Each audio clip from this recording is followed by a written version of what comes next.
आउज़ बिल्लाहि मिनश्शैतानिर्रजीम बिस्मिल्लाहिर्रहमानिर्रहीम। शुरू अल्लाह के नाम से जो बड़ा मेहरबान और नहायत रहम वाला है। उम्मीद आप लोग खैरियत से होंगे और इस वीडियो में इंजीनियर फैसल आपसे मुखातिब है। आप देख रहे हैं पाकिस्तान का सबसे बड़ा चैनल जो कि डीएई के स्टूडेंट्स और केमिकल इंजीनियर्स के लिए तैयार किया गया है।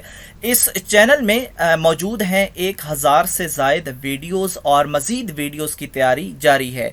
इस चैनल में डीएई की तमाम टेक्नोलॉजीज़ की फ़र्स्ट ईयर और सेकेंड ईयर की मैथमेटिक्स के तमाम सवालों की वीडियोस मौजूद हैं और यकीनन आपको ट्यूशन की ज़रूरत नहीं पड़ेगी। इसके अलावा DAE chemical first year, second year और थर्ड ईयर के वो सब्जेक्ट्स जो कि केमिकल इंजीनियरिंग से रिलेटेड हैं उनकी भी वीडियोस इस चैनल में आपको मिलेंगी। और इसके अलावा इंटरव्यू के क्वेश्चन आंसर्स और पास्ट पेपर की वीडियोस भी इसके अंदर मौजूद हैं और तमाम लेक्चर्स की तैयारी टेवटा के कोर्स के मुताबिक की गई है। और आप मेरे चैनल को सब्सक्राइब करेंगे, बेल का आइकन प्रेस करेंगे तो मेरी हर लेटेस्ट वीडियो आपको मिलती रहेगी। हमारी आज की वीडियो का टॉपिक है डीएई फर्स्ट ईयर की मैथमेटिक्स, एक्सरसाइज 6.1 है और क्वेश्चन नंबर 1 का पार्ट 4 है। और यहाँ पे हमें कॉज 105 डिग्री दिया हुआ है, तो हमने अपने इस एंगल 105 को दो पार्ट्स में कन्वर्ट करना है। कैसे करेंगे? जो हमारे पास स्टैंडर्ड एंगल्स होते हैं उनकी मदद से करेंगे। स्टैंडर्ड एंगल्स की लिस्ट मैंने यहाँ पे दे दी। 0 डिग्री, 30 डिग्री, 45, 60 और 75 होते हैं। तो इन्हीं में से दो को हम सेलेक्ट करेंगे और या उनको प्लस या सब्ट्रैक्ट करने से अगर हमारा ये आंसर आता है जो सवाल में दिया हुआ है तो फिर हम वो दो पार्ट्स उठा लेंगे। तो अगर हम 45 और 60 को ऐड कर दें तो हमें 105 हासिल हो जाता है। इसका मतलब है कि हम यही दो पार्ट्स सेलेक्ट कर लेंगे। इनमें से एक जो 45 है वो अल्फ़ा बन जाएगा और जो 60 है वो बीटा बन जाएगा। अब आपको ये फार्मूला याद होना चाहिए और यहाँ पे जो है वो अल्फ़ा और प्लस बीटा है, दरमियान में प्लस है।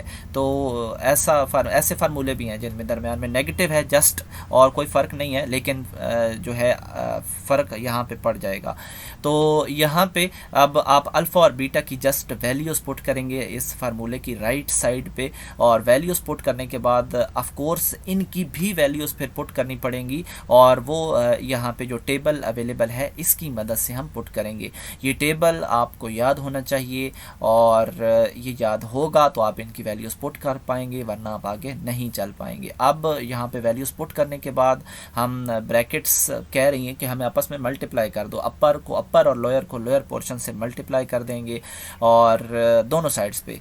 तो अब हम एलसीएम लेंगे। एलसीएम यकीनन आपको लेना आता होगा और नहीं आता तो सीख लें। मैं काफ़ी दफ़ा इस से पहले जो हम कर चुके हैं, रिपीट कर चुके हैं सवाल, तो इसमें ये प्रोसेस हमने रिपीट किया है। तो यहाँ पे अब जब एलसीएम ले लेंगे तो आपका रिज़ल्ट आ जाएगा। तो इन सवालों में आपने क्या चीज़ याद रखनी है? एक तो आपको स्टैंडर्ड एंगल्स का पता होना चाहिए, एक आपको ये पता होना चाहिए कि मैंने ये इसको दो पार्ट्स में कैसे कन्वर्ट करना है। फिर आपको इस फार्मूले का पता होना चाहिए। अगर आपके इन एंगल्स के दरमियान प्लस आ रहा है तो और फार्मूला इस्तेमाल होगा, नेगेटिव आ रहा है तो और फार्मूला इस्तेमाल होगा।